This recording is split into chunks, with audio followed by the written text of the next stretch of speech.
വെടിനിർത്തൽ കരാറിന്റെ ഭാഗമായി ഹമാസ് കഴിഞ്ഞ ദിവസം കൈമാറിയ മൃതദേഹങ്ങളിൽ ഒരെണ്ണം ബന്ദിയുടേതല്ലെന്ന് ഇസ്രായേൽ സൈന്യം.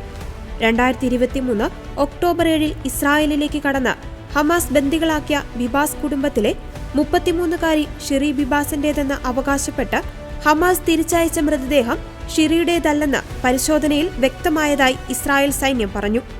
മറ്റു ബന്ദികളുടെ സാമ്പിളുമായും മൃതദേഹം യോജിക്കുന്നില്ല. അജ്ഞാത മൃതദേഹമാണ് ഹമാസ് കൈമാറിയതെന്നും ഇസ്രായേൽ പ്രതിരോധ സേന എക്സിൽ പറഞ്ഞു. ഹമാസിന്റെ ഭാഗത്തുനിന്നുണ്ടായത് ഗുരുതര കരാർ ലംഘനമാണെന്നും മറ്റു ബന്ദികൾക്കൊപ്പം ഷിറിയുടെ മൃതദേഹവും ഉടൻ കൈമാറണമെന്നും IDF ആവശ്യപ്പെട്ടു.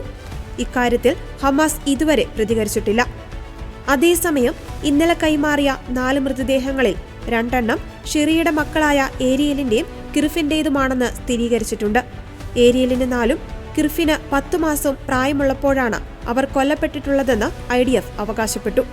ക്രൂരമായാണ് കുട്ടികളെ കൊലപ്പെടുത്തിയിട്ടുള്ളതെന്നും അവർ ആരോപിച്ചു. ഷിറിയും മക്കളും ഇസ്രായേൽ മിസൈൽ ആക്രമണത്തിൽ 2023 നവംബറിൽ കൊല്ലപ്പെട്ടെന്നാണ് ഹമാസ് അവകാശപ്പെടുന്നത്. എന്നാൽ ഇതിനുള്ള തെളിവുകളൊന്നും നൽകിയിട്ടില്ല. 83-കാരനായ ഓഡസിന്റേതായിരുന്നു കൈമാറിയ 4ാമത്തെ മൃതദേഹം. ഇതും സൈന്യം പരിശോധിച്ച് ഉറപ്പിച്ചു. ഹമാസ് തടവിലായവരുടെ ദുരിതങ്ങളുടെ പ്രതീകമായിരുന്നു ബിബാസ് കുടുംബം.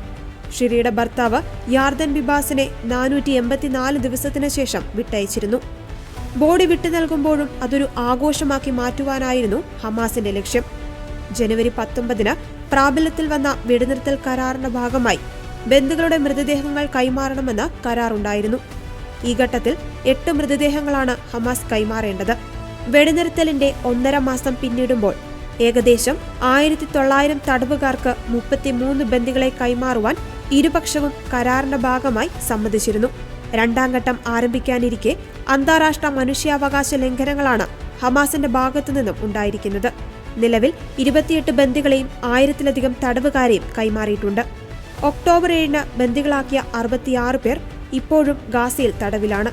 2023 ഒക്ടോബർ 7 ഹമാസ് ആക്രമണത്തിൽ 1200ഓളം പേർ കൊല്ലപ്പെടുകയും 251ഓളം പേരെ ബന്ദികളാക്കി ഗാസയിലേക്ക് കടത്തുകയും ചെയ്തിരുന്നു. കൊല്ലപ്പെട്ടവരുടെ രക്തം ഭൂമിയിൽ നിന്നും ഞങ്ങളെ വിളിക്കുന്നു. ഇതിന് പ്രതികാരം ചെയ്യുമെന്ന് ഇസ്രായേൽ പ്രധാനമന്ത്രി ബെഞ്ചമിൻ നെതന്യാഹു അറിയിച്ചു.